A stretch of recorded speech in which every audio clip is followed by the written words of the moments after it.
soul of justice.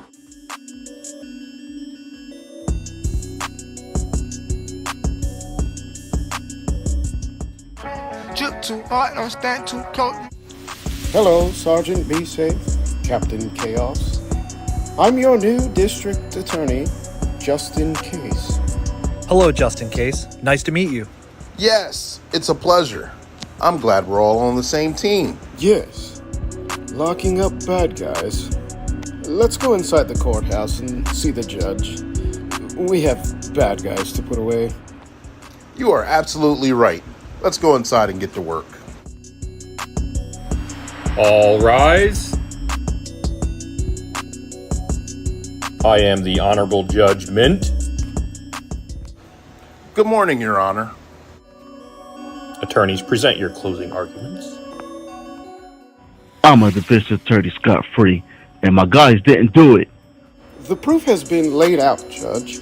Sergeant Be Safe and Captain Chaos caught these guys red-handed. What you mean, red-handed? Order in the court! I find these three guilty on all counts. Ooh. Well, I'm out of here. I'm innocent. I didn't What do sell you mean crap. guilty? I don't hack. Good work. Yes, job well done, team. I just want to say good job to our brand new district attorney, Justin Case.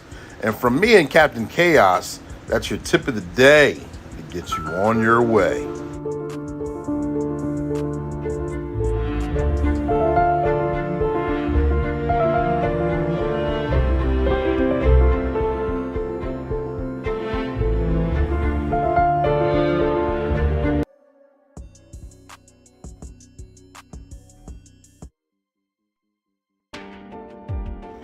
Welcome to Black and Blue, the podcast that's just for you.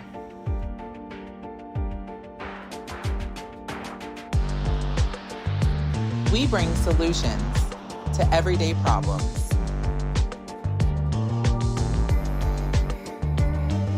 We are here to humanize the badge.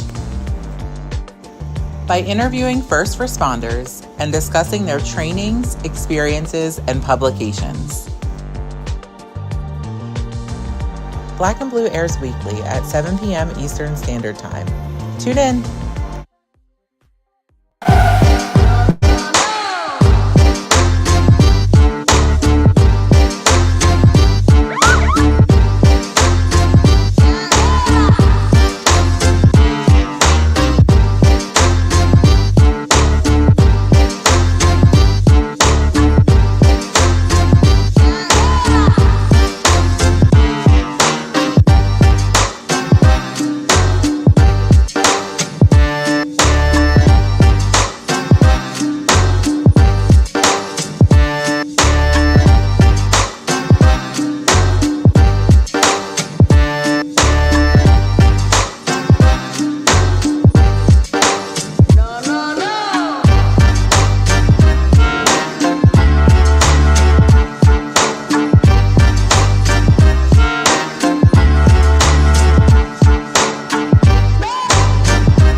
Let's go start the show.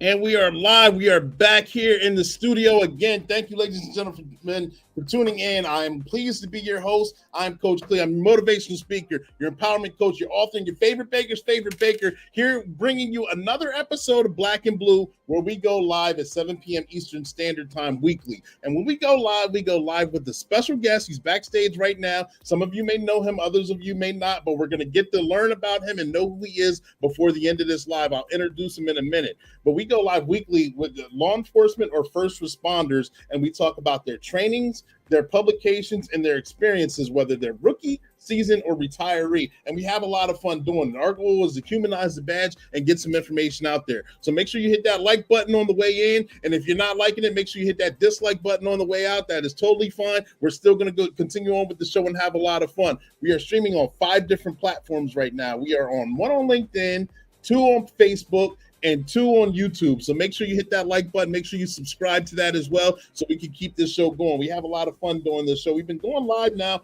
on this particular platform with this show for almost a year and a half, we'll say, almost 2 years, and we're traction's going. We're doing wonderful things. We got the Sergeant Be Safe cartoons going with it. We got the children's book in the process being done with it as well. Podcast going weekly. I'm your host, like I said, Clee Tillman, workwithclee.com. If you're looking to be on the show, if you're looking to do voiceovers for Sergeant Be Safe, that's how you want to go ahead and do that. If you're looking to purchase any of those, you see those 5 books right back there. There's some 5 good books. I might have wrote those. Those are a lot of got a lot of good information on those in those books right there.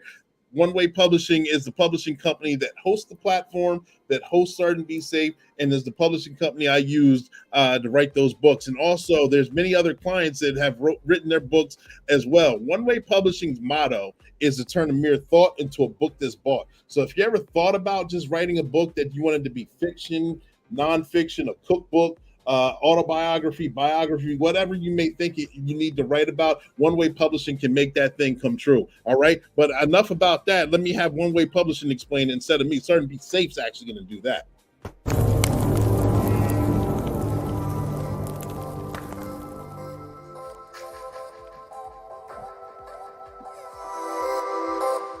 Hi, I'm Sergeant Be Safe. One Way Publishing is the sponsor for the podcast Black and Blue. And these books behind me are a few of the books that are on their website. Check out the latest one, The Lab Part 2. It just came out. It's a compilation of former guests that were on the show. But make sure you tune into the podcast. That way you can see cartoons of me giving out safety tips on how you can be safe. See for yourself. Go to the website, workwithclee.com.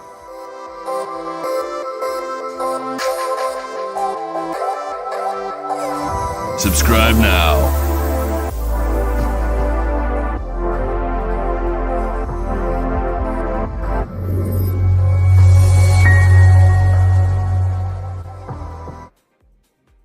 All right, those are the older cartoons that started to be safe, but we have a lot of fun doing them. We got some new ones that'll be playing throughout the course of this interview here. And like I said, we're streaming on 5 different platforms. This is a live interview. So if you're looking for the shout out, I can't see who's on here. Make sure you put your name and where you're from in the comment section. We'll give you the shout out that you're looking for. But more importantly, if you're looking to join in on the conversation or have a question, put that in the comment section and we will address them as best we can. Understand that there's a couple second delay from the time that you post to the time that we see it. So we'll get to it as fast as we can. I see a few people are already in here. I see Seti P. Seti P is in here. Thank you for tuning in. Make sure you tag, like, and share. Thank you for being on. I appreciate you being here. But without further ado, we're going to jump right into this interview. Ladies and gentlemen, boys and girls, got Michael Laidler here. He's a father. He's a professional speaker. He's also a best-selling author. He's been in law enforcement for multiple years now. He's worked patrol. He's worked K9. He's worked as an FTO. He's worked border patrol. He's worked in the prisons. He's internationally known by speaking on stages. Without further ado, ladies and gentlemen, boys and girls, I'm going to bring him to the stage right now. Michael, are you here?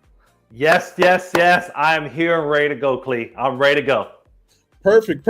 Hey, I'm happy to have you here. I know we talked previously. We talked backstage and we talked previously while we were scheduling to get you on the show. And you come with a lot of thunder. You come with a lot of excitement. So I'm happy to have you here today. But can you tell us a little bit about yourself? Well, I want to start off by saying, first and foremost, I'm a father. And outside of everything I do, that's where it all starts. And I want everybody watching this show to understand it's all about building your legacy and growing each and every day. But what are you building it for? At the end of the day, whenever you retire, whenever you move on, you got to think about your family, because those are the ones that are always going to be there for you. Now, when I take that to the side, I am a professional speaker. As you mentioned, I have been speaking across the country several times and throughout the world. I'm actually going to Asia tomorrow to go speak. And one of the things I start to talk about is I'm just sharing my experiences. One of the things that I struggled with for years was direction. And over the last couple of years, I started to really realize that self-awareness is what it's about. And without it, I can't be good for my family. I can't be good for the organization. I can't be good for the community. So now that's what I focus on. I share my experiences. I share how I was able to go from being mentally fatigued all the time, always wondering what's going to happen next, to being more fulfilled and more happy, and now showing others how to do that as well. Absolutely. And we're going to jump right into all of those. I'm excited to get on those topics, because burnout and being fatigued and, like you say, turning into fulfillment is a big deal, and it's an exciting topic. But currently, I know we kind of glazed over it. What's your current responsibilities, at least with law enforcement or being a first responder? Well, my primary role is I still have a full-time job in corrections. And what that involves is me running a training department. So it's kind of weird how for 40 to 50 hours a week I train, and then I go speak and train even more after hours. So in all actuality, I'm training all the time. And why? Because I love it. I love seeing people grow. And as they grow, I grow even more, because, as a speaker, as an instructor, as a facilitator, when you're growing and you have to be in front of people, you have to know what you're talking about. You just can't wing it or assume that they know what you're talking about. For me, it's been transformational in that role of being a trainer, running a department that involves helping people start in the beginning and grow throughout. Gotcha. So as you say, you've been growing through this process, and you love to help people grow and become self-actualized. What gave you the burning desire to get into law enforcement, and were there any mentors or influencers that helped you grow into the person that you are today? Actually, if you want to talk about influencers, I wouldn't say this person was a mentor, but there was something that happened very uniquely in 1994 in California. Okay. You remember what it was? In 1994 in California? It involved the white Bronco. I know exactly who you're talking. Yes. I'm not going to lie. That was my initial inspiration to getting into law enforcement. It was something about that chase, something about that court case, something about if the gloves don't fit, you must equip. It was all of that. I'm telling you, that was my foundation into law enforcement. And from that point forward, I studied law enforcement, criminal justice in high school. When I started at Florida State University, that was the first major I was in. And it really wasn't until I became a police officer that I switched my major. But my desire actually started back in 1994. For a while there, I couldn't trace it. And I was like, why am I so passionate? And it was really because of that chase. I can remember sitting in Miami, Florida, where I was raised, and watching that chase with my mother. We're all glued to the TV. I mean, I was only 9. I couldn't tell you I knew everything. It was just exciting. It was, back then, the chase it was just everything. And I was like, you know what? I just want to be a homicide detective for the LA Sheriff's Department. That's what I wanted to be. And I didn't even know what that meant, but for years, that's why I kept telling people, oh, I'm going to be a homicide detective in LA. Oh, and they were like, okay, you just need to get through high school. I was like, you're right. But it was one of those things that I kept going for. And I was blessed at 19. I got the opportunity to become a police officer with the Tallahassee Police Department. And that was my first time getting into official law enforcement role. Gotcha. And so that experience with former NFL player number 32 brings you to the point where you get into law enforcement. And what kind of capacity? I know you serve patrol. That's the foundation of law enforcement. And I mentioned K-9 handler, border patrol. What are some of those experiences that you can share with us? I can share them all. So as far as different job assignments go, and let's just start off with police officer. I know for me, I was a field training officer in the FTO. That was one of the first things I was fortunate enough to get into. At 21, 22, I was teaching other officers. But once again, as an instructor, you had to learn the job even more, because you can't be telling someone how to do a traffic stop if you don't know how to do it. Exactly. So I was propelled into that kind of responsibility. I was on a special response team, which at that time, it wasn't like your TAC team or your SWAT team. It was more a team designed for riots and crowd control. I found myself exposed to a lot of OC, a lot of different type of munitions early on. And I did realize that wasn't my favorite thing. That definitely was not me. I lasted about 18 months on that team just because I realized all the snot and all the goo wasn't really my excitement. So it definitely wasn't there. And then once I realized I wanted to get into the federal government, that's when I transitioned to Border Patrol. Okay. That was a roller coaster of fun. I was on their version of a narcotics unit that worked like the river area down in Laredo, Texas. I was a canine handler for all the canine handlers, former, current, future. You know how fun that is. That was so fun. Until the point to where my son was born, and then it was like, hey, now I need to transition to something else. And that's when I got into the federal corrections. There I started off as an officer. I started at the ground level, at the very foundation of that organization. I became an investigator over the inmates. I became a lieutenant. I ran a internal affairs department for a couple of years. And then the current role I sit in right now is I run the training department. Gotcha. So you've got a laundry list of experiences on training itself and throughout law enforcement in different capacities with different agencies, which is great. And it's very beneficial. But then the negative side to that is working long hours, working holidays, working day shift, mid shift, overnight, swing shifts, however it may be. It leads to a burnout. It leads to some sort of fatigue.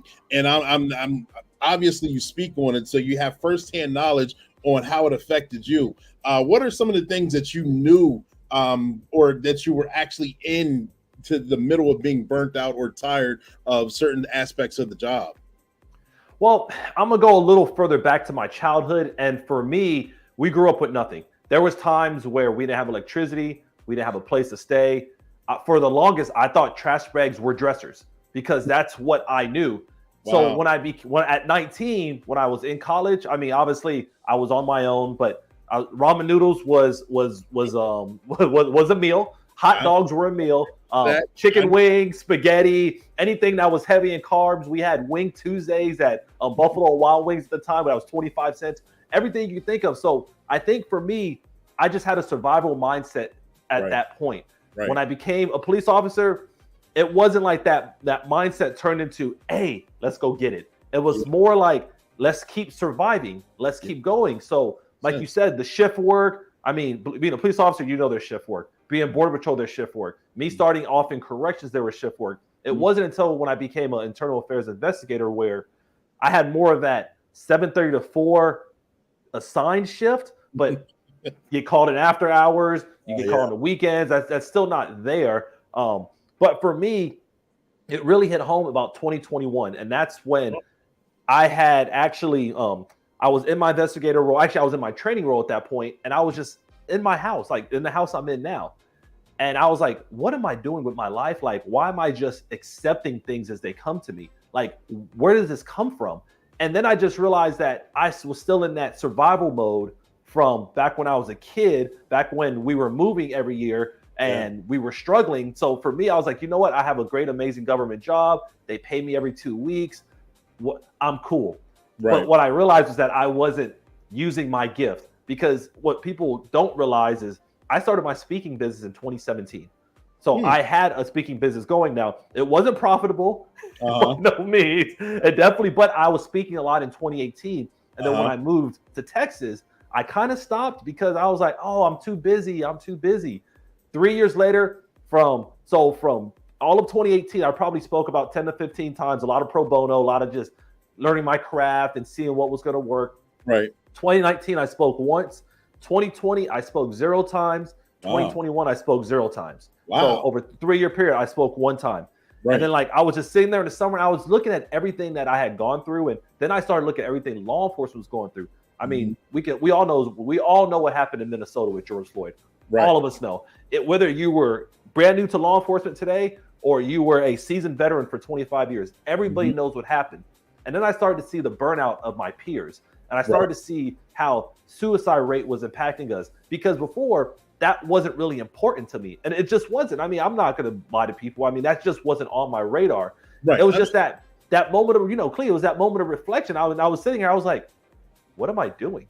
Yeah. Like I'm literally in my and mind you, my life was great. I mean, I was smooth as far as financially. My relationship, my son's great, my family's great. But I was just sitting around. I was like, what am I doing? And then it hit me. I said, I need to learn more about self-awareness. And then I start looking the concept up, and I found a book by Tasha Eurich called Insight. And she's a big author, a big speaker on self-awareness. Okay. And as I looked more into it, I started looking at the statistics and the numbers, and I always thought I was self-aware. I thought I was like, you know what? I know Michael Laidler. I think everybody right now, if I told you to raise your hand and it was 100 people, if you said, hey, do you know who you are? Probably 90% of the people are going to raise their hand. Exactly. But statistically, only 10 to 15% of those people actually know what makes them happy, what their purpose is, like how to be great continuously. So, yeah. As I started to look at it, I was like, what am I doing to be great? What am I doing to fulfill my purpose? Like, how did I get to where I'm at? And for me, that's when I started to look at burnout and all the other stuff. And I started to do all the research, and it was amazing how much information was out there, but not necessarily directed towards us in law enforcement. Right. And I, even when I started to look outside of law enforcement, I'm like, wow, there's not really much people push on even in these other industries like construction, healthcare, some of these other industries that are undervalued like we are. And I was like, okay, I need to do something, because literally I have this gift that I didn't know about all my life when it came to speaking. And now I need to go out there and help others out, because one day we're all going to die. I mean, it is what it is. There's two things you can't skip. You can't skip taxes and you can't skip death. I mean, it's just what it is. But because of that, that's when I got serious. I was like, you know what? If I do anything, I want to leave a legacy. And for me, as I started thinking about burnout, fulfillment, transformation, I was like, I need to have some role in people's lives to help them get to that point. Thank you. That's a interesting lead up, and you hit a lot of nails on the head with that description of everything that you just said that you've gone through that brings you up to here, talking about burnout and fatigue. And self-awareness, we talked about on the show prior to this. For those of you that remember, we always say self-awareness is sexy, and learning more about yourself is very important. And it's interesting that you said, if you in a room full of 100 people who all would know themselves, everyone would raise their hand. But statistically, you said what, 10 or 15% actually know who they are, what makes you happy, what makes you tick, and knowing that. While in law enforcement is very important too, because I know as an FTO, you would know, as training officers, you would need to know yourself, because the public is going to push your buttons at some time. And it does lead to a burnout. It does lead to a fatigue. And if you know what your triggers are, you can prepare yourself before you actually get into a situation that could lead into something that could end up being nationally detrimental. Yeah, no, and that's what I realized, is that as I sat there in the summer of 21, I was thinking, like, all of our brothers and sisters in blue or green, whatever, if you have a badge on, you're getting that heat. No matter what is. Even if you're a private security, you're getting that heat. No matter what. And because of that, if you're not strong up here, you're going to get defeated. And that's what we see. I mean, what did we just have that director out of Miami just 2 weeks ago when you try to commit suicide? I mean, it's not like a title keeps you from having mental illness or having bad days. But for me personally, one of my goals were to find people proactively, hitting people in the academy, hitting people early on, because I wanted to see that change. And I wanted people to be ready for when it comes. I mean, we always talk about in firearms, for example, that one incident where you're going to do a shooting. We practice 3 to 4 times a year to shoot. For that one time you're going to have to pull the trigger. Yeah. How many times do we work on our self-awareness? Because at some point you're going to be challenged. I mean, it's literally, you're going to be challenged as a person. And how do you react? I want to get to people before that, because I don't want to be going to them after they've been reacted in whatever way, and now we're trying to pick up the pieces. Yes. Picking up the pieces of the puzzle can be very dangerous and detrimental. Shout out to Steve Sweeting, former guest on the show, author of Street Stoic. He said, yes, it's smart to get ahead of it. Absolutely. Absolutely. That's right, Steve. So what are some techniques that you teach if you do a training or speaking with other officers to actually learn more about yourself or to become more self-aware individually? For me, one of the very first things I love to look at is defining who you are as a person. Okay. And a lot of that starts with your failures. There's a number out there. Yeah, statistics say that 70% of people don't know how to accept failure, and they use blame in an uncontrollable fashion. So, for example, if something bad happens, I'm going to blame you. Okay. If something happens, I'm going to say, oh, it never happened. And worst, and I think that's where our suicide rate comes from, we overblame ourselves. There is a healthy balance of saying, okay, I did this, for example. But there's a point to where you can't control everything. So for me, one of the very first things I want people to be able to identify when it comes to defining who you are your failures, because a lot of those failures have led to success. One of the examples I use is Michael Jordan. If you don't know who Michael Jordan is, I can't help you at this point. I'm just kidding. But seriously, if you look at Michael Jordan, some of the things he says, for example, he says, I've taken 9,000 shots and missed the majority of them. Yep. I missed 3,000 free throws. I did this, I did that. But all of that has led to my success. Yes. He will tell you that all of everything. And if you look at his history, I mean, he doesn't have like the most prettiest life story. Like it's not like, especially as an adult, he had some hiccups here and there. But one of the things that he recognizes that through all of it, through all the failures, he is still here and he's still able to succeed. For me, that's the first thing I want people to realize. Hey, what has happened to you? Because you can't get rid of the past.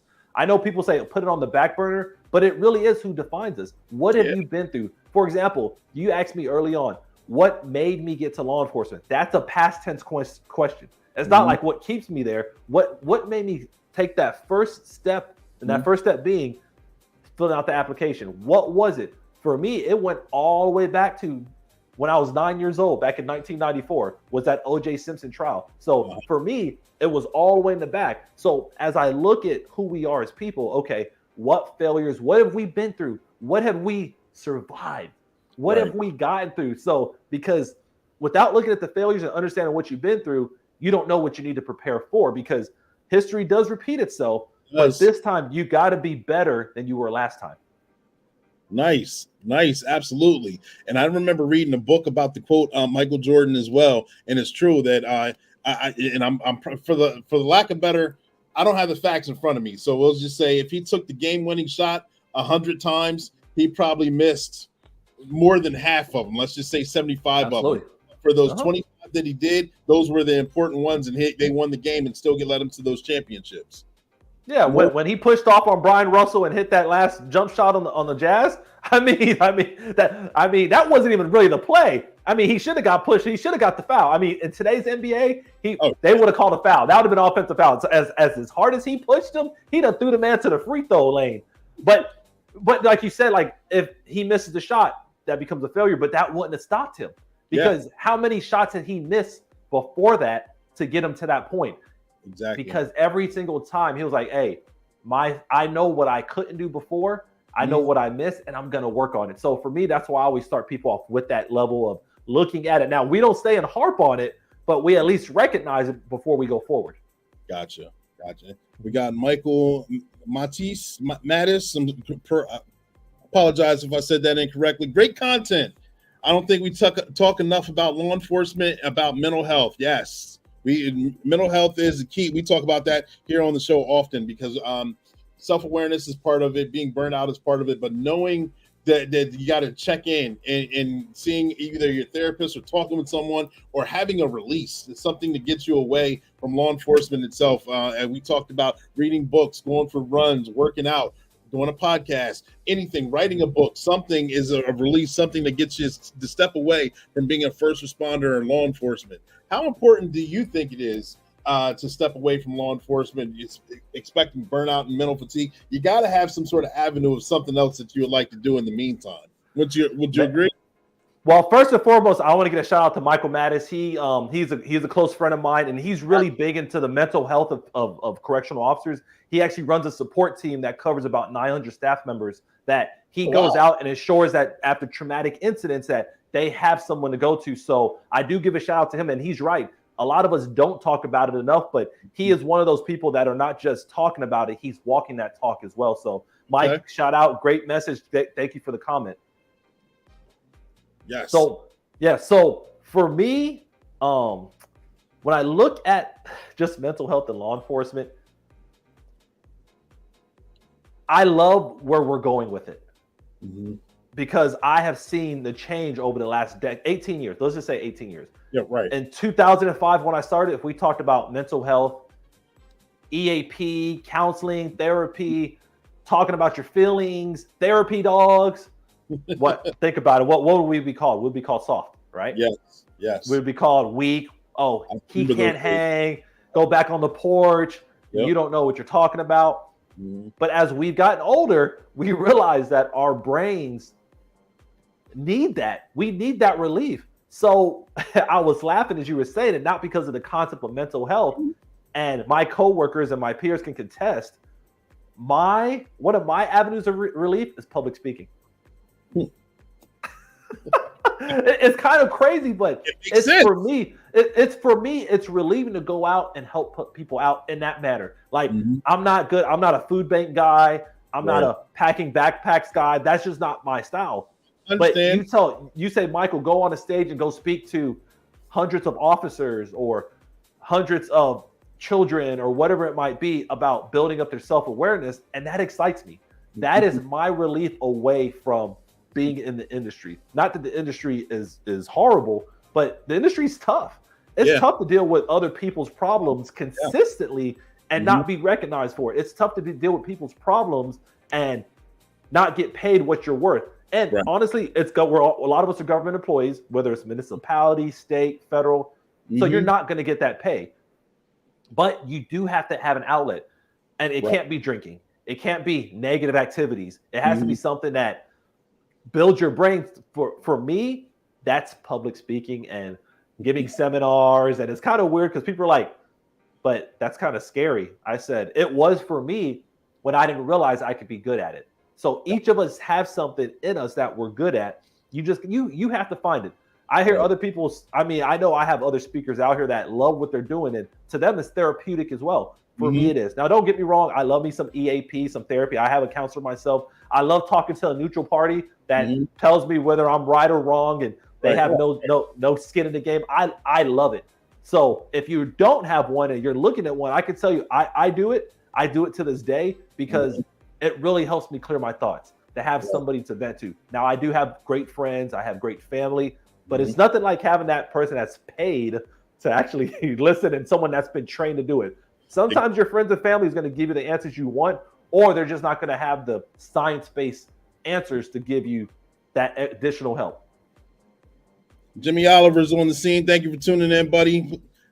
Up in here in Syracuse, working with the PAL Association. Thank you very much. You just chimed in. And yes, you were, and ladies and gentlemen, I'm gonna go ahead and I don't normally do this, but behind the scenes before the show got started, Michael actually kind of gave me that discerning look, the chastisement, asking how this is my relief. Podcast is my release. That's my therapy as well. I enjoy doing this. But he said, man, when are you going to basically take it to the next step? What are you doing to actually get on stages? And I'm like, wow, you just put me on the spot. And so talking about that, I say all that to say I can tell that you're passionate about it. I can tell that it means a lot to you because the excitement comes through. And not only does it come through, you share it. And not only do you share it, you're not like, this is my stage and it's only my stage. You're like, come with me and find your way as well. You know why? Because growing up, I didn't have a father in my life. I didn't really have structured mentorship. And it wasn't until about 2016, I met a guy named Simfar Charles. And he showed me some of the ways of how to move as an individual, how to move as a person, how to move as a professional. So when I get these opportunities now, he showed me what it takes to bring people along. And that's what I want to do, because you're right. This stage is too big. There's like when people are like, and I think we may have had this conversation. People are like, oh, how much do you make? And I'm like, oh, this is how much I make. Or how much you go for that speaking engagement? I'm like, this is how much it is. This is how much it is. Why am I going to hide this? Like, am I trying to hide a client? Because I can tell you, I don't care how great of a speaker you are. I promise you, if you go on a big stage for any association, whether it's 50 people to 5,000, you will not. Right. So why not share it? Why not give it the next person a chance? Why can't you be that beacon of hope to help that person build up whatever they have going on? So for me, Clea, we had this conversation almost 2 months ago. I'm like, hey, what do you need? What do we got to do to get you to that next level? Because it's too much going on out there. And what I found out is training coordinators, executive directors, event organizers, they're busy as heck. They don't always have time to search for that one speaker. So referrals is things that they look for. Now, if you kill it on stage and you do an amazing job, you're the best referral for the next person. But if you stink it up, leave me out of it. I mean, I just keeping it real. But this area is so big, and it doesn't matter.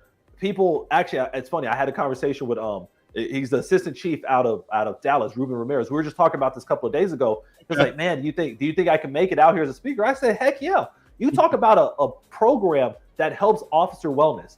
I said, it's just a matter of you getting out there and getting momentum. Because once you're out there, people put you in their circle. Like, for example, like Cleve, when I got back into the speaking business, we didn't know each other. It took time. And then nature brought us to this point. Fate brought us to this point. And now that I'm here, it's amazing. I'm so excited to be on the show today. I mean, I didn't even know I had this much energy. I've been up since 4:30 this morning. And right now it's about 7 o'clock over here in Texas. I didn't realize I was going to have this extra boost of energy, but it was just something about that blue and red light in the back that you have going on, and you got your hat on, and I was like, you know what? I mean, if he's coming this strong this late in the day, and you know what, guys? You know what Clee told me in a text this morning? He said, hey, man, I'm a little rough right now. I worked last night. I was like, oh, okay, so the challenge is on. You're not gonna outwork me on this podcast today. I'm gonna give you the business because I know what you're going through right now. I'm gonna give you that fire because I'm on here and I want to share these experiences with you guys. So that's why I'm coming with so much energy. Like I said, I didn't know I had this in me today. I don't know what got over me, but it was a number of things. And I'm just telling you, this is what it's about. This is about sharing and bringing people up and making life better for people, especially people in uniform, because we go through it. We literally go through it every single day. I was talking to another guy from my podcast, and I was saying, you are 10-8. You are available as soon as you have your uniform on and you walk out of that door. It's on. You don't have to get in that car. You don't even have to get too far past your house. As soon as you step outside of your door, it's game on. Your head's on the swivel. Your stress level, you've been in the house watching Netflix, the stress level is right here. As soon as you get out the door, it's right here. Quickly. And then it's on until you get back into the house. So you're at minimum, and this ain't even going to a lights and sirens call. This is just being out of the car. As soon as you get to lights and sirens car, you can't even see it. That's where your level's at. So we have to share these experiences and let people know that this is a great industry. This is what it's about. And finding ways to make yourself happy is going to be the number one thing. So whatever that might be, bringing energy, just being happy, just realize that you woke up again is one of the best feelings that I have. And that's why I'm hyped. Gotcha. And I hate to do this, to pause for the calls while you're in the middle of this energy. I got to give a shout out to Tahira Ray Lynn. She's saying hi from YouTube. Thank you for tuning in. Right now, we're going to pause to the calls and we're going to head to a certain Be Safe commercial. And we're going to come right back. Stay tuned because we're going to jump right back into this interview. So stand by.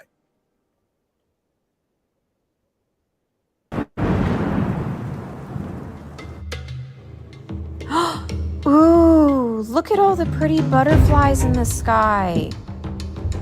I guess I'll just cross the street here.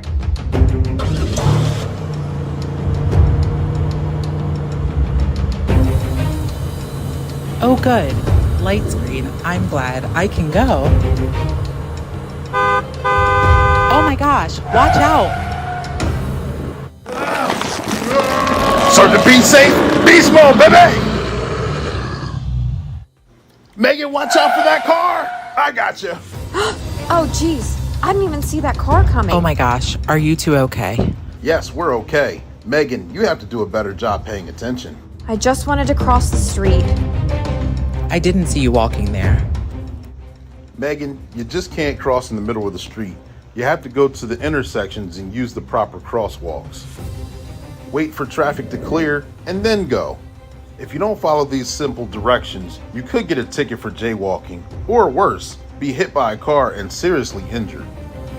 I'll be more careful from now on. Ooh, look at the other butterfly. Oh my goodness. Sergeant Be Safe, you are the best. This is very true. Thank you very much. I did have to turn on supersonic beast mode to jump and get Megan out of the way. Remember, folks, look both ways before crossing the street and wait till the intersection's clear and cross at the crosswalks. And that's your tip of the day to get you on your way.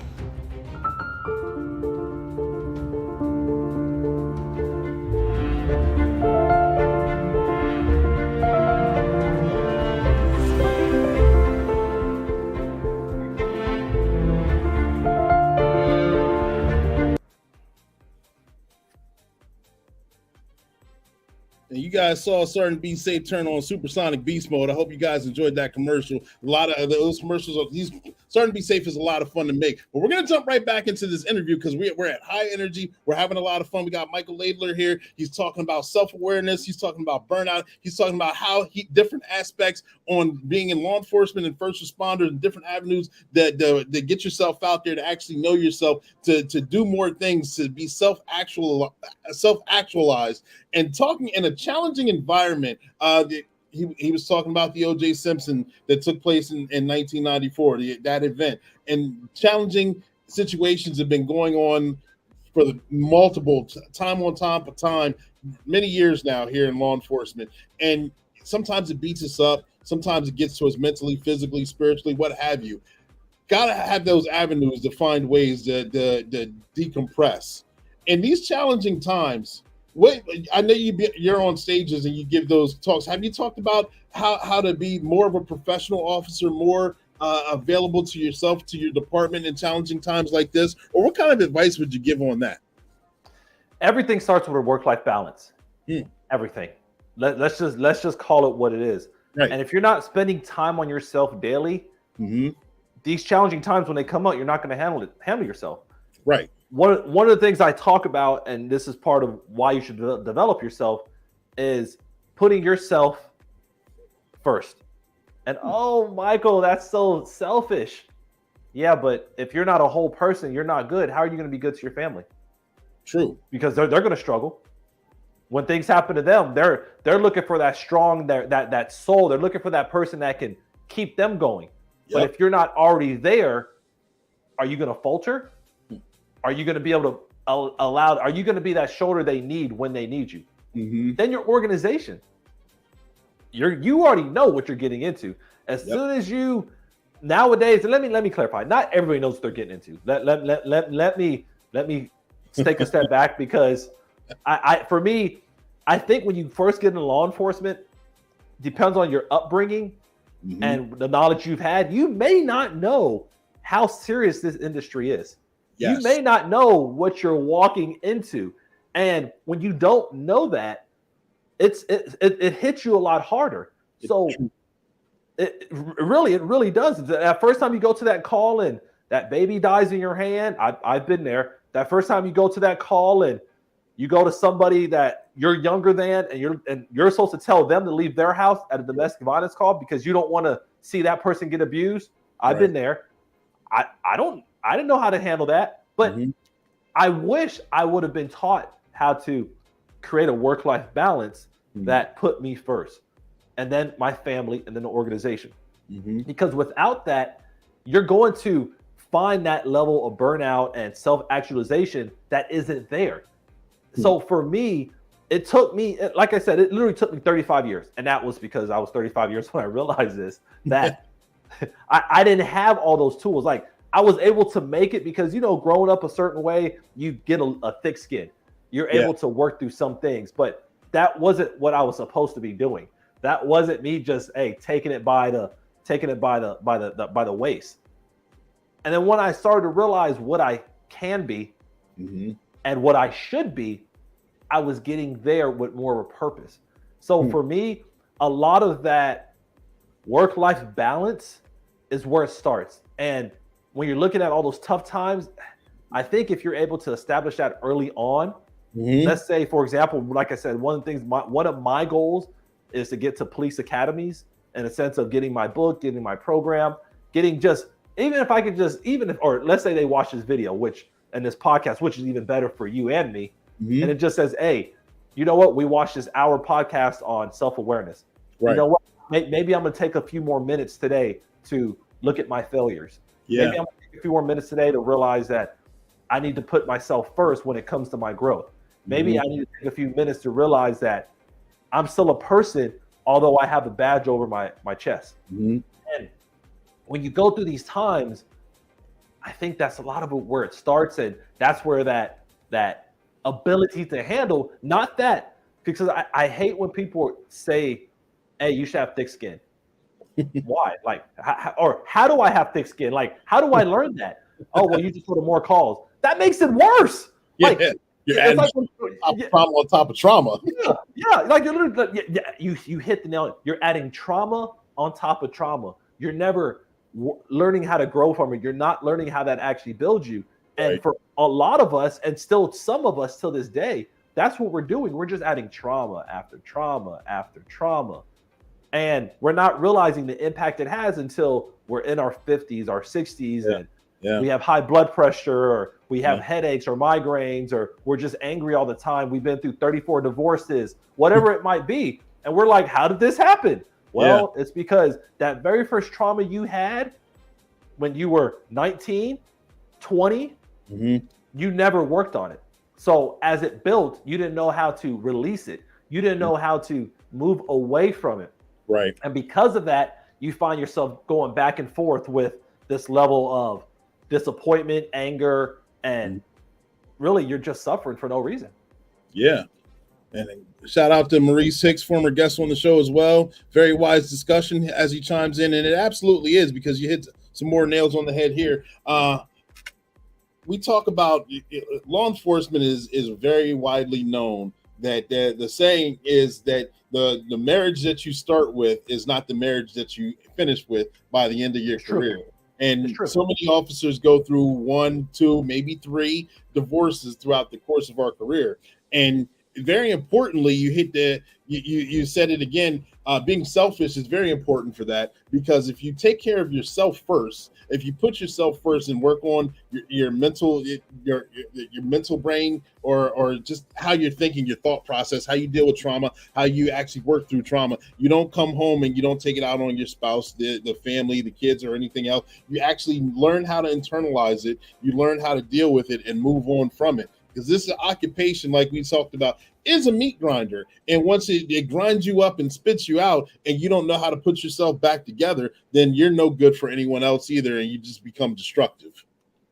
And it's crazy, because when you start looking at it like that, there's a book by Dr. Kevin Gilmartin called Emotional Survival for Law Enforcement. The first edition of that book came out in the early 2000s, and he just made a revision lately. But what we're talking about, he talked about back then. He talked about how some of the trauma that we go through, it creates this what am I thinking about? This scab, so to speak. It creates this layer of anger, or this layer of disconnection. And I can tell you, I went through that. I mean, I'm one of those that I started off in law enforcement with a marriage, and I don't have one no more. That's why there's no ring on this left finger right here. Now, I would get married again. That doesn't mean I'm soliciting anybody to get married. I'm just saying, it was just one of those things that once I look back to some of my failures, some of the things I realized is that being in law enforcement hardened me. It kind of made me emotionally disconnected at time. So when I should have been displaying emotion, I was like, oh, no, it's all right. It happens. Or being past, like, you know what? I just saw somebody get stabbed the other day. It's not as bad as that. Or you know what? I saw this kid get pulled from their house because their parents were meth users. It's not even that bad as that. Not realizing that in the moment, that situation is bad for what's going on. Right. And in law enforcement, we struggle with being able to realize how impactful things are at different levels. And once again, when we go back to our work-life balance, we have to work on ourselves to kind of see how some of these events in our past has brought us to where we're at today. So for me, and I don't know I was talking to another gentleman, and he's a great guy, Michael Laidler. He talked about how some of the incidents that happened in his life, as far as like PTSD and a shooting where he had to take someone's life, how much it impacted him. I mean, he went through a divorce as well, and he was like, I was so pissed off at everything, and I just had so much going on. I didn't realize what I was doing to my wife at the time. I didn't realize that because to him it was normal. And to people, there's people who are struggling in divorce right now. People that are watching this show are probably struggling. Yeah, I believe it. I want you to actually take a step back and look at yourself. Not saying it's your fault. Not saying it's his or her fault. But think about it. What is going on that led you to that point? Is it emotional disconnect? Is it something that you could have changed at some point? Yeah. Or is you just in a bad situation? Whatever it might be, you have to look back at it. And once again, who you are, the failures you've gone through will lead to future successes. But if you don't look at them, if you don't see how some of your actions are impacting the people around you, you're going to keep failing. You're going to keep running your head into that wall when you can just go around the wall. You don't always have to run through it. I like that. Going around the wall. There's a comment on the floor right here by Michael Mattis saying, not to mention the life expectancy for a correctional officer is 58 with a mandatory retirement at 57. And I tell a lot of my friends and family now, same thing with law enforcement and first responders, is that you work a 20, 25, sometimes 30-year career. And then as soon as you retire, I've seen it happen with guys that I've worked with as well. And I've heard the legends that as soon as you retire, 2 or 3, maybe 5 years afterward, that you croak over. And I'm like, that's not going to be me. I got too much life to live at the end of this job, and I need to take care of myself for that. And I learned that later on in the career. I'm an old timer in the game now, and going through therapy, talking with people, EAP, so many different things are beneficial. They're not as weak as the stigma once was. One of the things that I learned by going through a situation was I got into this occupation for the running and gunning. I had a lot of fun to help people jump over fences, going after the burglars, catching those bad guys. But one of the situations that messed with me, and I didn't even know it messed with my mind, was when I had to do a custody exchange, court ordered by the judge. 2 parents, they had young kids, let's just say, I believe under the age of 5, I think 2, 3, and 5 or something along those lines. They had 3 kids. And mom was doing her best to take care of the kids, but she couldn't keep up. Father, actually, I knew his criminal history. I can't put too much out there, but he was no gem. And he was awarded custody. And I'm like, wow, I don't know how this happened, but it's a shame for everything. And I was the officer that was dispatched to transfer custody. And I was like, I can't believe this is like, I'm just the messenger. I don't want to be a part of it, but I had to go ahead and do my job. And to remove those kids and to give them to the father was probably one of the hardest things I had to do, especially as a young officer, to actually have to experience it, to watch the kids cry, to watch mom be on her hands and knees, not knowing what her next step was, begging me, I had no dog in the fight other than just serving the paperwork and making sure that they got an overnight bag and they were on their way, and watching the father laugh because he knew that things were in his favor. I'll put it that way. That was a hard thing to get over, and I didn't know how detrimental that was for me until I actually got it out. And think about it. Did you have any kind of after action debrief or any kind of consultation at that time to help you overcome that? At that time, no. It wasn't until years later, when I didn't even know it was still festering, that I had to work to dig that out, to get that out. And it's weird because in the academy or in-service training, those aren't the scenarios that we get put up. Exactly. In the academy, we're usually a guy running at you with a knife, or someone pulls a gun out. What do you do? Yeah. It's not about those everyday calls like that. Like literally domestic violence calls. I don't know if this number is still valid, but they said it's probably the most dangerous call you could respond to. And think about it. You're taking kids away from another parent, no matter who's right or who's wrong, and you're in the middle. Yep. If that mom, how many pounds does it take to pull a trigger? What, 5 to 6 pounds? If she went crazy, you'd been right in the middle. And how many calls do you go through like that? And it's like those are traumatic incidents because, like you said, I mean, I remember when a baby died in my hand, when I was 21. It was one of those calls. Hey, you're like, oh, I'm gonna have a normal day at work, and you know what? Let me grab some food. The shift just started, and then you hear that alert call go out. Baby's not breathing. So you know everybody where your adrenaline's at. You know what the hair is doing on the back of your neck. You know your hands trembling when you have the lights of sirens on, and you don't even want to see one person come out when you're driving 100 miles down the road to go do whatever you can to save this baby's life. So when we had one of those incidents happen, I remember going to the call. I pulled up to the single family residence. Mm-hmm. As soon as I hit the grass, I can see the front door open of the residence. Mm-hmm. And I can hear the frantic sound of the people inside.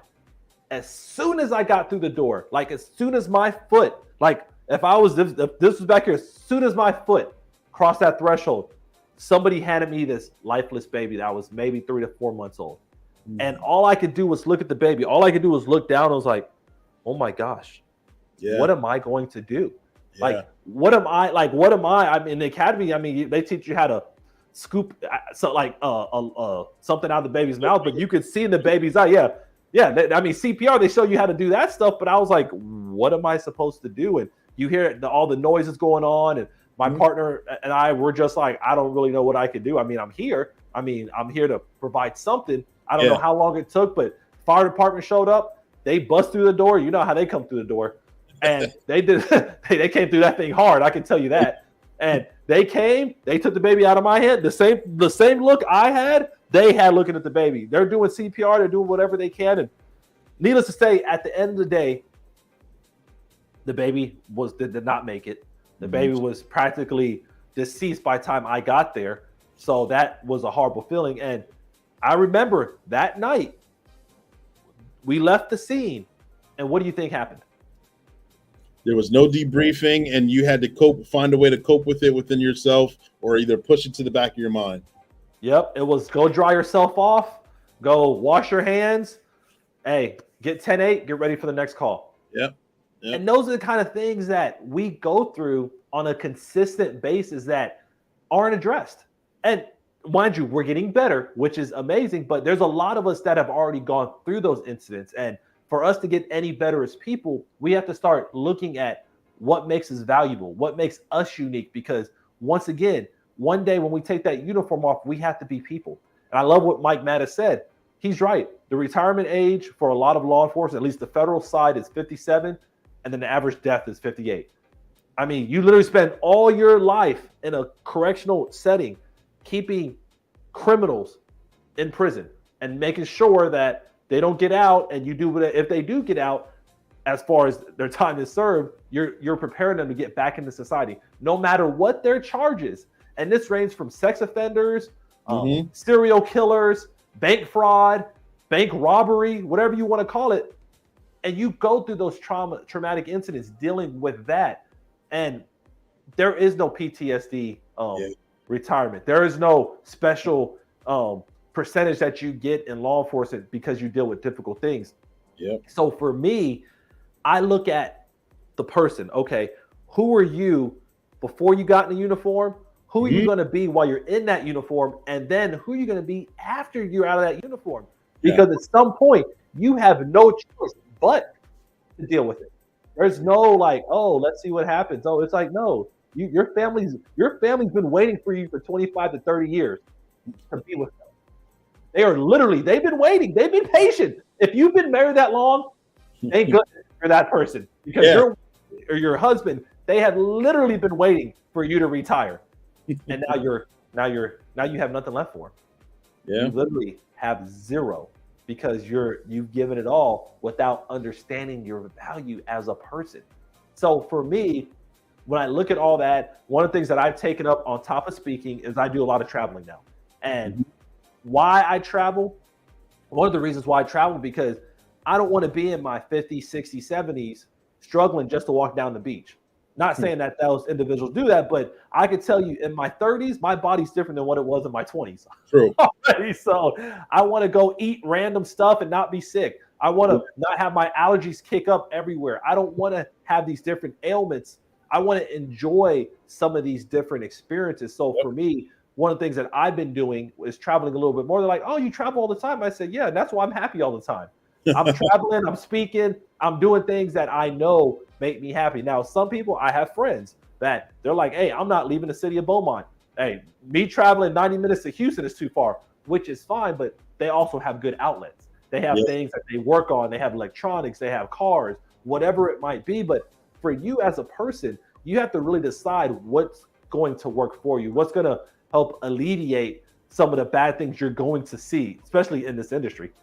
Yep, absolutely. Other good points. Ladies and gentlemen, we will be right back. Pause for the calls. We're starting to be safe. Enjoy this commercial, and we're jumping right back into it.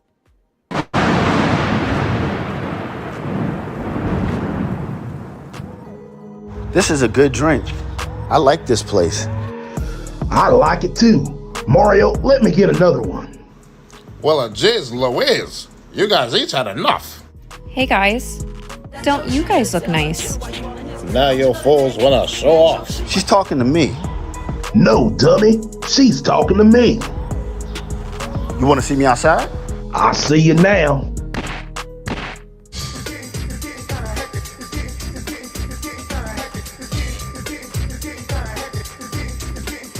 They're fighting over me. Hey, you guys need to break it up. You're wrecking my place. Hey, Sergeant Better Safer, I need you here now. Well, I got a few pics of them. I'm out.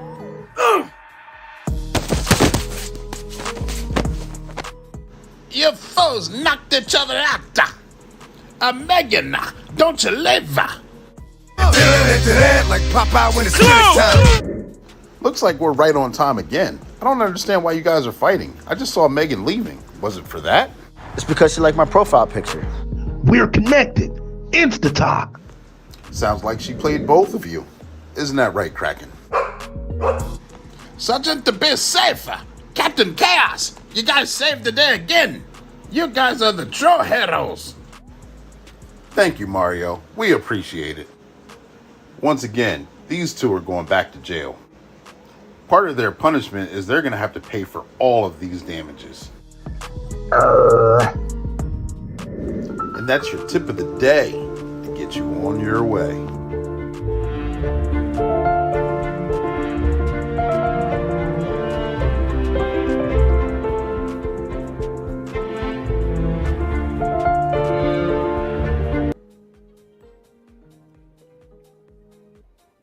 All right, we're jumping right back into it, ladies and gentlemen. We got Michael right here. Want to kind of jump into the another topic that's kind of headlining right now. It's nothing new. It's going on nationally, almost globally, with the quiet quitting. The people not no one wants to go to work. Everyone wants to work from home if they can. But in this industry, as a law enforcement or first responder, working from home is not it's not something that can necessarily be done, especially if you're just getting into it on patrol. So therefore, there's a huge issue with recruitment and a huge issue with retention.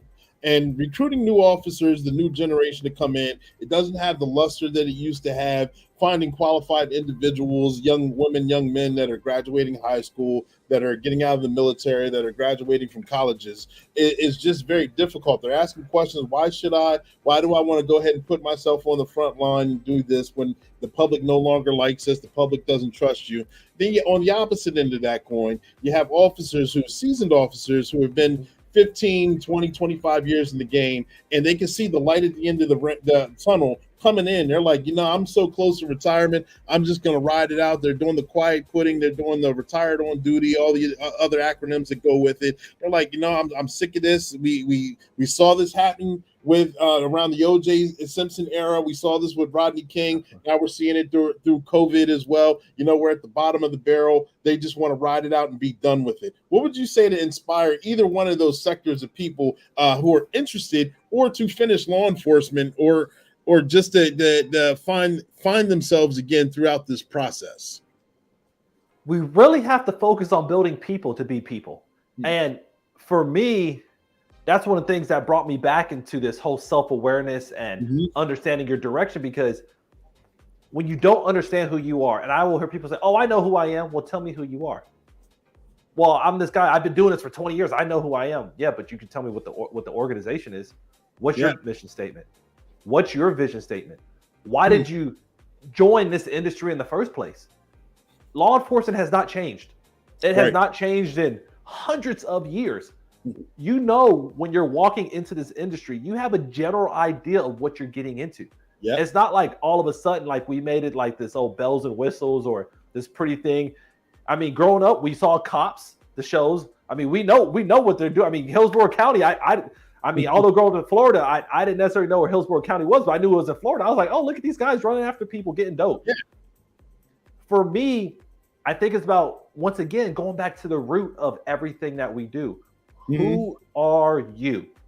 Why did you start this industry? You asked one of the greatest questions that can be asked to anybody.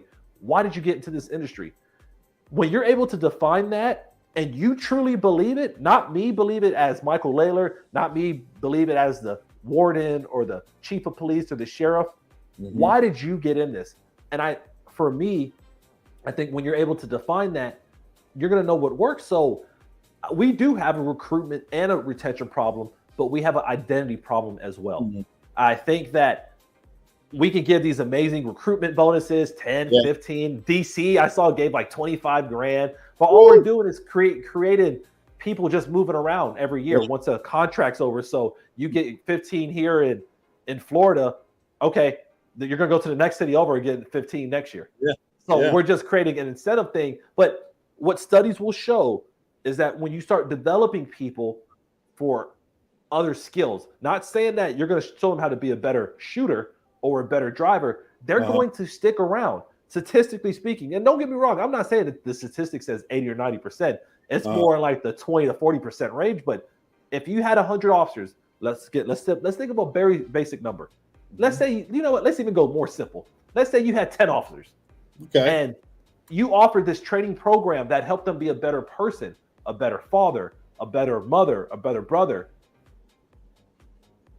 If you can keep 2 of those officers 6 months longer because of that program that you spent a small amount of money on, because I promise you right now, if you spent, let's say, $2,500 on a training program, that's a lot cheaper than not having an officer in that spot for 6 months and then going through the hiring process. Because in one, let's say a month, you're going to spend more than $2,500 on overtime. Let's call it what it is. So if you can keep those 2 officers in place because you spent $2,500 on their growth, from them to be in a training program, they're going to stay, and you're going to help them build on a skill that they need to get to. And a lot of times people don't know what they want. So you can help guide them by giving them different programs that work on their vision statement, different programs that work on their mission statement. And once you have that, that's when you're going to see the let's go back to Stephen Covey's, the paradigm shift. That's when you're going to see that happen. But the paradigm doesn't shift if you don't know what it needs to shift to. And I think that's going back to agencies taking some of that money where they can and using that to build up the officers they currently have in their organization. And the best recruiters are going to be your internal officers. It's not going to be your superstar, rah-rah recruiter. It's not going to be that chief of police that looks amazing with the 17 stars on his or her collar. It's going to be that 20-year-old, that 30-year-old, even a 40-year-old that's going to say, hey, man, I work for this amazing agency, man. You know what they did for me? They put me through this training. They helped me get through college. They helped me with whatever I had going on. And that's what built me from there. Because that money's going to come and go, but it's going to be those skills you build. What is the Bible verse that goes that you can lead a man to water, but teach him to fish goes forever? I mean, seriously, I mean, leading them to the water is the recruitment incentive.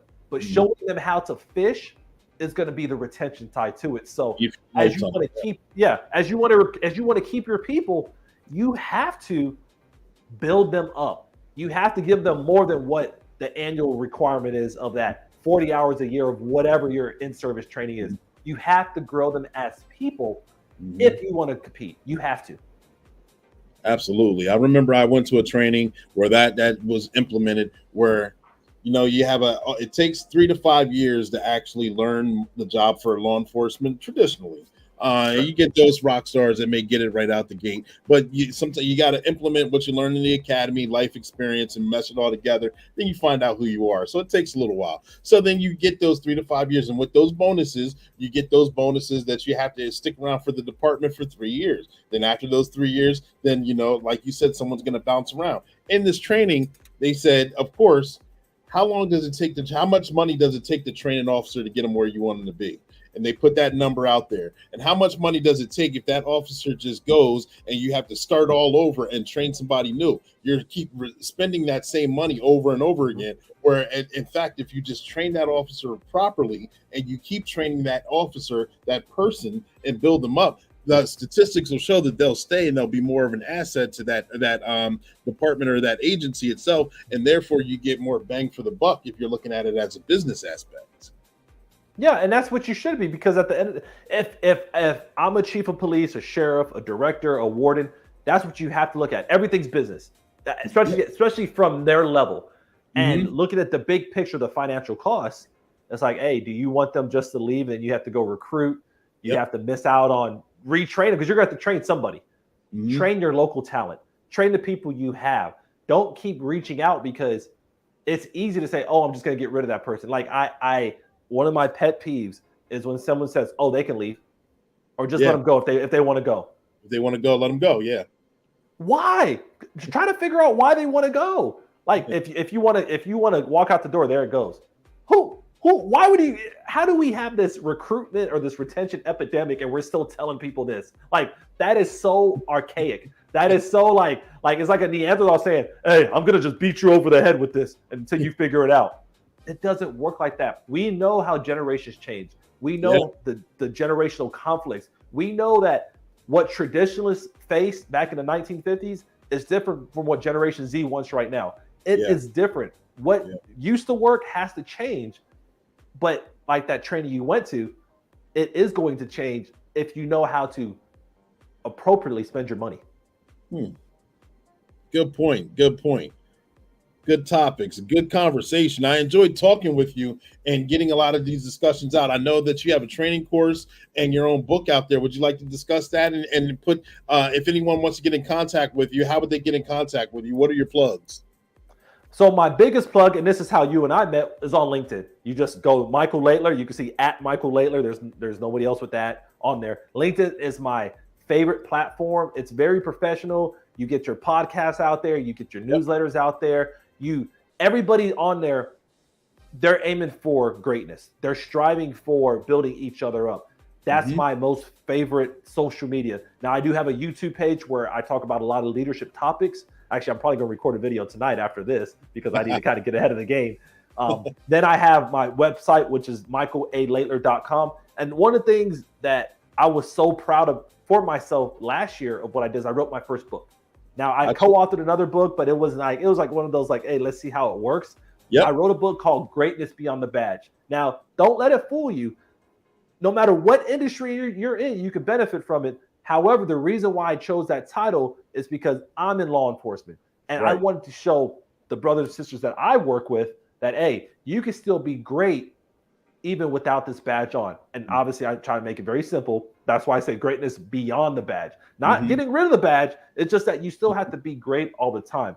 Right. So that book talks a lot about what we talked about throughout this show when it comes to developing who you are, looking at your failures, understanding why you should develop yourself, work-life balance. And probably my most favorite part of that book is the last chapter, and it talks about the 24-hour formula. And that's actually controlling your time, not letting your time control you, because a lot of us, like me, we get stuck on Netflix, we get stuck on YouTube Reels, we get stuck on watching this podcast 17 times. And next thing you know, it's the next day, you're like, what did I do with my day? The 24-hour formula is an hour-by-hour guideline, your guideline on helping you grow and being intentional with your time. And what I realize is, while it's tough to be at every agency, I actually create an online course also called Greatness Beyond the Badge, which actually the official launch date is September 5th, because I wanted to get it to more people at a much more reasonable rate, especially if they can't get me in, because once again, like this week, I'm going to Asia. So obviously, if you're like, hey, Michael, we want you to come on Thursday, I'm like, well, I can't be there in person, but in the meantime, I can give you this online course, which gives you all the content, just not many of the stories and not the personal interactions that come with this. So I do have that. That's my signature presentation when it comes to law enforcement. And it's been a life changer for me, to the point to where my son talks about it. He goes to my presentations.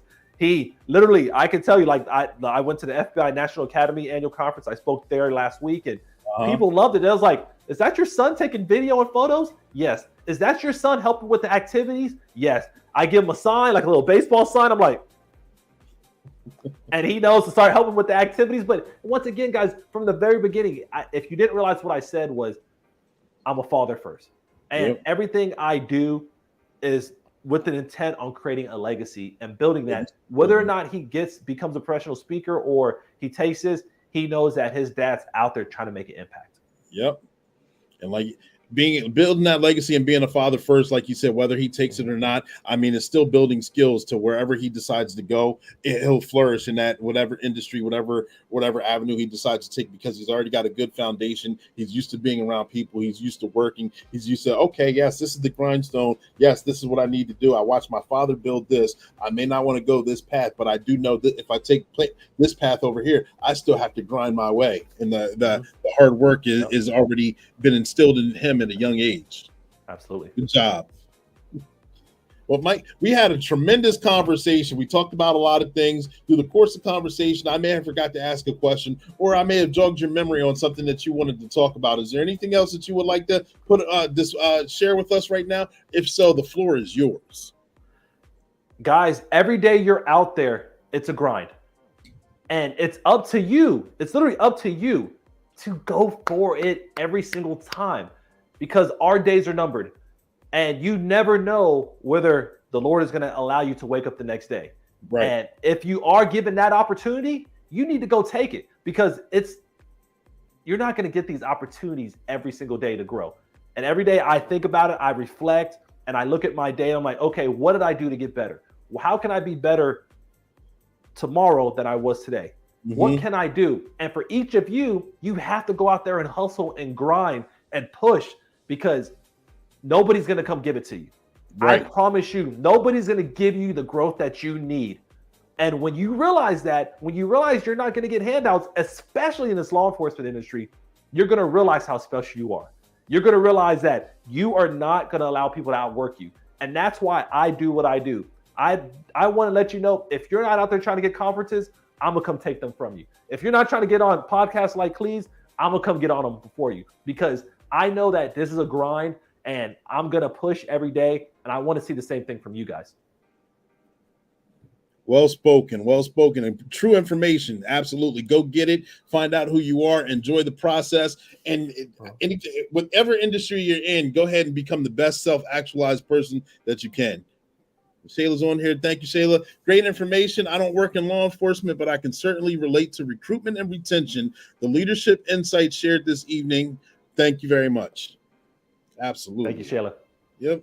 Ladies and gentlemen, boys and girls, we've watched Black and Blue. We go live at 7 p.m. Eastern Standard Time weekly, and we had a tremendous show today. We've been kicking off the month of August like with a bang, and I'm excited for the 2 shows that we've already done. I'm excited for the lineup coming down the pipeline. I got a special guest coming on the show next week. I'm not going to tell you who he is. You got to tune in and see, but we're going to continue to keep this ball moving forward. We want to thank you, Michael, for coming on the show. Have a safe trip to Asia. I know you're going to do a tremendous job. We're going to look forward to watching you flourish.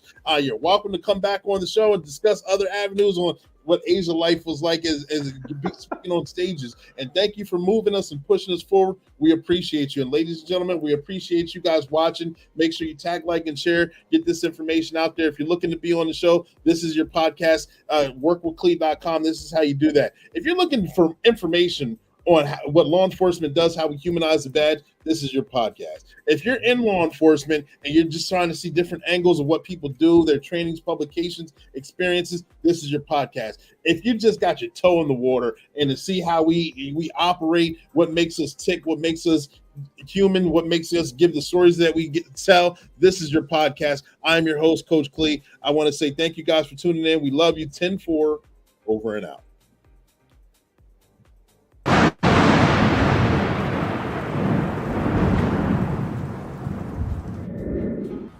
Hey, bro, we got next game.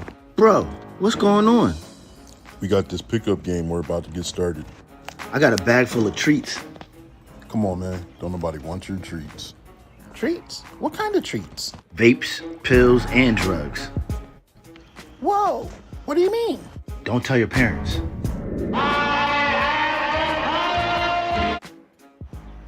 Looks like I'm right on time. What What's going on here? There's Sergeant Be Safe. I gotta get a picture. Oh man, be safe. Treacherous Tony, we know you're up to no good. What's in that bag right there? What bag? Sergeant, be safe. It's his drugs. He tried to sell it to us. Thanks, big guy, for letting me know. You're welcome. You kids get out of here. Treacherous Tony, drop the bag and come over here.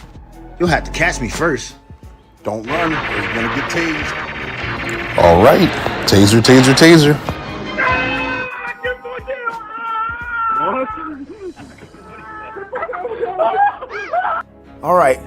All right. I give up. I won't do it again. That's right. Your drugs will be disposed of. So put your hands up. You're coming with us. I'm sick of going to jail. Listen up, kids. Don't use drugs, vapes, or pills. They're not good for you. And that's your tip of the day to get you on your way.